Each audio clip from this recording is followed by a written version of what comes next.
लिख रहा है अपने पास क्वेश्चन नंबर 14 के अंदर मिस्टर लोकेश पढ़ाया purchased a house property in Jaipur on 1 July 2022। तो लोकेश पढ़ाया ने एक मकान खरीदा है।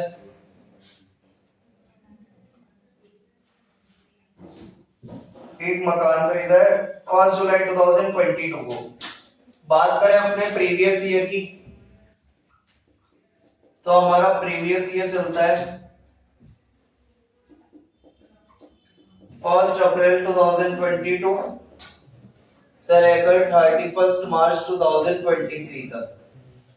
तो प्रीवियस ईयर के बीच में खरीदा है 1 जुलाई 2022 को, यानी अपन 3 महीने तो इस प्रॉपर्टी को रेंट पर देने की पोजीशन में ही थे।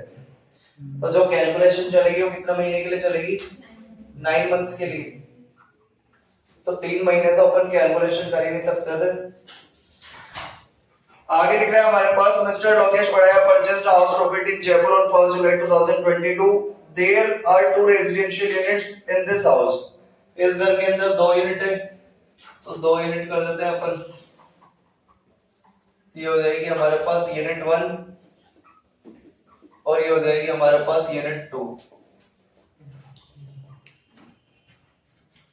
आगे लिख रहा है हमारे पास municipal taxes on these units are payable at the rate 10% of principal value which amounted to 7500 and 5000। तो 10% से म्युनिसिपल टैक्स चुकाया अपन ने, म्युनिसिपल टैक्स चुकाया 10% से। फर्स्ट वाली प्रॉपर्टी का हमारे पास म्युनिसिपल टैक्स दे रखा है 7500 और सेकंड वाली का हमारे पास दे रखा है 5000। आगे हमारे पास लिख रहा है municipal tax up to 30 June 2022 have been paid by the vendor of the house. The first unit is used by mister Lokesh for his own residence since 1 July 2022। जिस दिन से इसने मकान खरीदा था 1 जुलाई 2022 से, उसी दिन से इसने पहली वाली यूनिट को तो एसओपी बना लिया, खुद ही रहने लग गया। आगे लिख रहा है in the second unit has been let out at a rent of stating at a rent of 5000 per month. और सेकंड वाली यूनिट अपन ने किराए पर दे दी, तो ये एलओपी बन गई और इसको अपन ने किराए पर दिया 5000 रुपए महीने के हिसाब से। आगे लिख रहा है mister Lokesh has entered into an agreement with the tenant. Lokesh ने एक एग्रीमेंट करा है टेनेंट के साथ स्टेटिंग डेट, जो कि ये बताता है the tenant would pay municipal tax of second unit direct to municipality, कि जो हमारा किराएदार है वो म्युनिसिपल टैक्स पे करेगा सेकंड यूनिट का म्युनिसिपैलिटी को, नगर पालिका को। Under the same agreement, the landlord bears the following expenses on tenants' amenities। लेकिन यहाँ पर किराएदार ने भी मांग करी है कि अगर मैं नगर पालिका को जाकर अगर डायरेक्ट म्युनिसिपल टैक्स का पेमेंट करूंगा तो आप भी मेरी कुछ डिमांड पूरी करो। तो उसने बोला बोल भाई क्या क्या पूरी करना है। एक तो गार्डनर रखना पड़ेगा आपको गार्डन के लिए, जिसकी सैलरी है 2400 रुपए। एक वॉचमैन की फैसिलिटी देनी पड़ेगी, उसका है 1200। वाटर चार्जेस की फैसिलिटी है 2000 और लाइटिंग की फैसिलिटी के 1600 रुपए। लिख देते हैं अपन इनको। सेकंड यूनिट के लिए हमारे पास एक तो हमारे पास है गार्डनर, एक हमारे पास है वॉचमैन, एक हमारे पास है पानी और एक है हमारे पास इलेक्ट्रिसिटी। तो इन सबका फैसिलिटी देगा हमारा लोकेश बढ़ाया टेनेंट को 2400, 1200, 2000, 1600, 2400, 1200, 2000 और 1600, टोटल हो रहा है 7200। तो ये फैसिलिटीज लोकेश बढ़ाया दे रहा है किसको? टेनेंट को। क्यों दे रहा है? क्योंकि टेनेंट ने बोला है मैं म्युनिसिपैलिटी को जाकर डायरेक्ट पेमेंट कर दूंगा म्युनिसिपल टैक्स का, लेकिन आपको मेरे कुछ डिमांड पूरी करनी पड़ेगी और ये 4 डिमांड पूरी करनी पड़ेगी। ठीक है, इनके बीच में एग्रीमेंट हो गया। आगे लिख रहा है interest on loan taken for the purchase of house is ₹9000 and 6000 respectively. Interest on loan निकाल के दे रखा है अपने को 9000 और 6000। लिख लेते हैं। इंटरेस्ट दे रखा है हमारे पास फर्स्ट वाली प्रॉपर्टी का, तो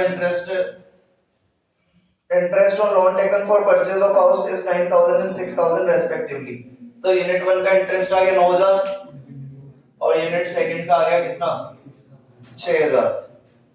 आगे लिख रहा है but interest on loan was paid to a non resident without deducting tax at source.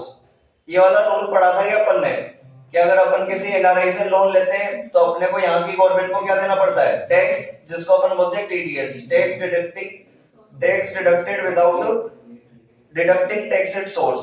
लेकिन यहाँ पर लिख रहे हैं अपन ने टैक्स का पेमेंट करा के यहाँ की गवर्नमेंट को। नहीं, यहाँ पर लिख रहा है अपन ने जो इंटरेस्ट चुका है एनआरआई को, नॉन रेजिडेंट को, हो चुका है without deducting tax at source, यानी अपन ने उसमें से टैक्स काटा नहीं है। यहाँ की गवर्नमेंट को टैक्स दिया नहीं है, तो फिर यहाँ की गवर्नमेंट इंटरेस्ट पे अलाउ करने वाली नहीं है। बताया था मैंने ऐसा कि अपन जब एनआरआई को पेमेंट करते हैं इंटरेस्ट का, तो अपने को यहाँ की गवर्नमेंट को क्या डिपॉजिट कराना पड़ता है, टैक्स डिपॉजिट कराना पड़ता है। लेकिन ये बोल रहा है विदाउट डिडक्टिंग, यहाँ की गवर्नमेंट को अपन ने टैक्स डिपॉजिट कराया नहीं है, तो फिर अपन यहाँ पर जो लेस करते हैं ना लास्ट में इंटरेस्ट और लोन, उसमें क्या लगा देंगे, डैश डैश लगा देंगे, क्योंकि अपन ने टीडीएस का पेमेंट नहीं करा।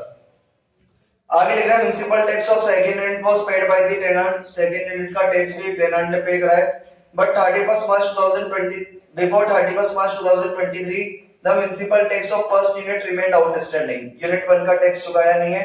Compute the taxable income from house property of mister Lokesh Vadaya for the assessment year 2023-24। Income निकालनी है अपने को, निकाल देंगे अपन।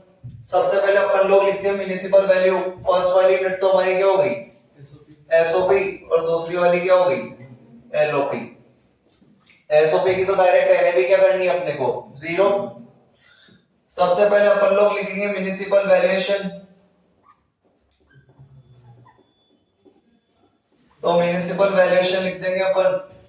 एसओपी में तो लिखना नहीं अपने को, एलओपी का निकाल देंगे अपन, वो तो म्युनिसिपल टैक्स था। हमारे पास म्युनिसिपल टैक्स 5000 है, 10% से, तो 100% से आ गया कितना, 50,000। लेकिन ये तो कितना महीने का आया, 12 महीने का। यहाँ कैलकुलेशन कितना महीने की करनी है, 9 महीने की। कितना आया,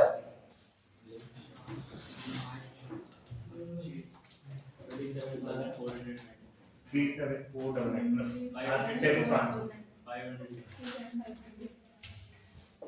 अब आप लोग बोलो सर पता कैसे चलेगा कि 12 महीने का है 9 महीने का है, तो क्या वहां पर लिख रहा था कि जो टैक्स चुका है वो 9 महीने का है या फिर 12 महीने का है।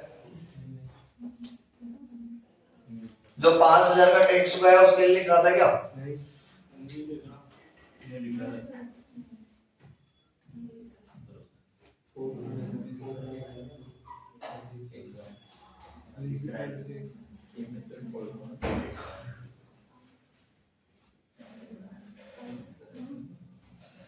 देखना दोबारा देखना। एक लाइन लिख रही है हमारे पास, फोर्थ नंबर पे municipal tax up to 30 June 2022 have been paid by the vendor of the house.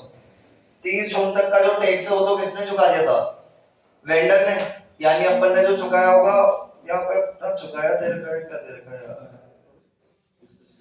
5000 रुपए जो दे रखा था, विच अमाउंटेड टू, सही है सही है।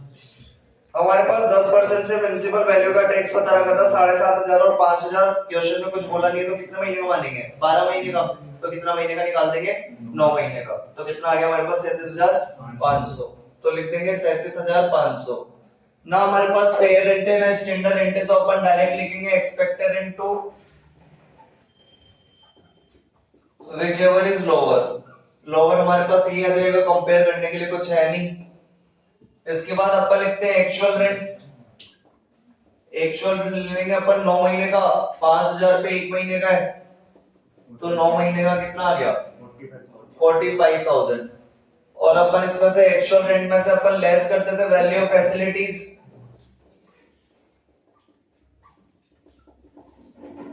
और यहाँ पर जो लोकेश बढ़ाया था उसने अपने टेनेंट को फैसिलिटी दी थी टोटल कितने की, 7200 रुपए की। तो अपन इसको माइनस कर देंगे यहाँ पर से, तो हमारे पास आ जाएगा net actual rent.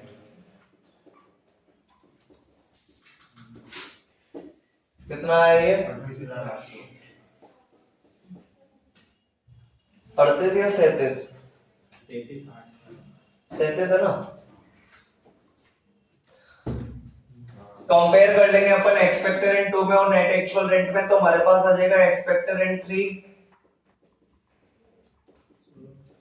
Whichever is higher. Higher आ जाएगा हमारे पास 37500 और 37800, तो हायर आ जाएगा 37800। इसमें से अपन लोग लेस करते वैकेंसी पीरियड। वैकेंसी थी क्या हमारे पास, नहीं वैकेंसी नहीं है, तो डैश डैश लगा देंगे। आ जाएगा हमारे पास 37,800। ये हमारे पास आ गया ग्रॉस एनुअल वैल्यू। इसमें से अपन लोग लेस करते हैं म्युनिसिपल टैक्स,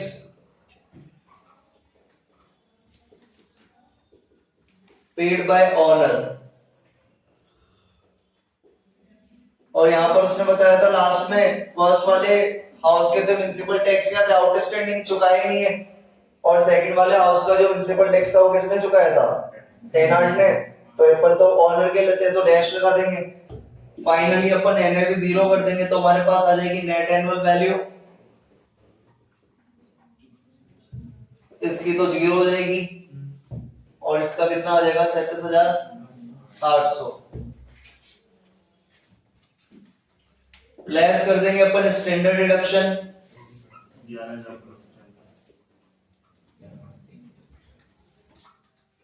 30% ऑफ एनएवी, 0 का 30% आएगा 0, और इसका आया 11,300। अपन लोग लेस करते हैं इंटरेस्ट और लोन,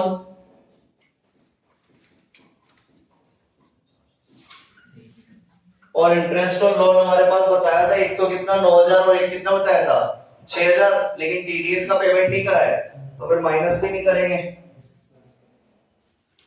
तो इसका तो आंसर आ गया हमारे पास 0, 26,460 आ रहा आंसर। तो ये हमारे पास आ गया income from house property.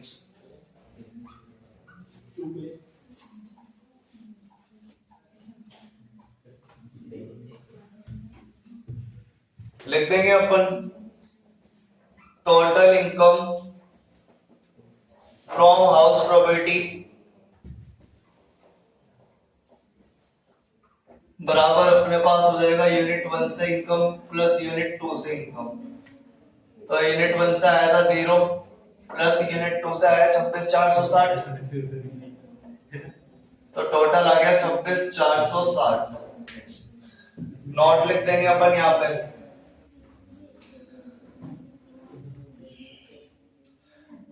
if interest is paid to NRI without deducting tax at source, then deduction of interest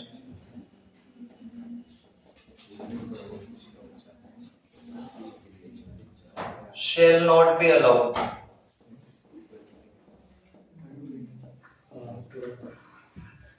अगर अपन इंटरेस्ट का पेमेंट करते हैं एनआरआई को और उसमें से टैक्स डिडक्ट नहीं हो तो फिर अपन इंटरेस्ट को माइनस करने वाले नहीं है, तो अपन इंटरेस्ट को माइनस नहीं करेंगे। तो क्वेश्चन में अपने पास कुछ था नहीं ज्यादा कुछ खास, एक तो अपने को म्युनिसिपल टैक्स से क्या बना निकालनी थी म्युनिसिपल वैल्यू, और उसको कितने पे ले जाना था 9 महीने पे। बाकी तो सब वैसा वैसा ही चल रहा था, एक वैल्यू ऑफ फैसिलिटीज माइनस करनी थी क्योंकि इस बार वैल्यू ऑफ फैसिलिटी दे रखी थी हमारे पास। बाकी देखो कुछ भी नहीं क्वेश्चन के अंदर, ठीक है। तो लास्ट क्वेश्चन था, कल से स्टार्ट कर लेंगे या फिर अभी से स्टार्ट करें, डेप्रिसिएशन जितना है उतना। कल से लगो, बच्चे भी नहीं आए अभी। बच्चों के भरोसे नहीं बैठ सकते अपन। इलस्ट्रेशन टिक कर लो इसके जो आप लोगों को घर पे करने। ये लो।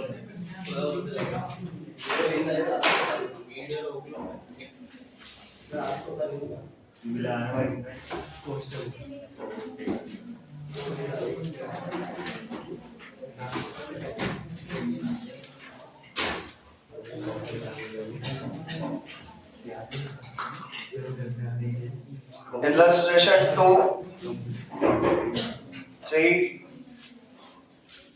4, 5. Illustration 2, 3, 4, 5.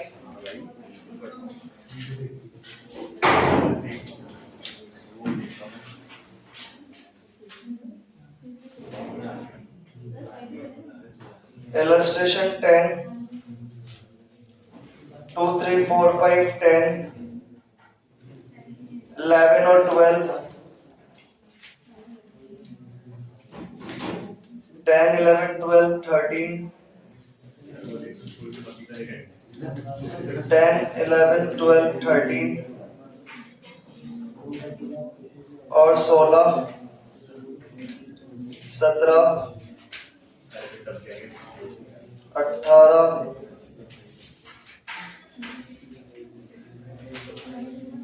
19 और एक 20।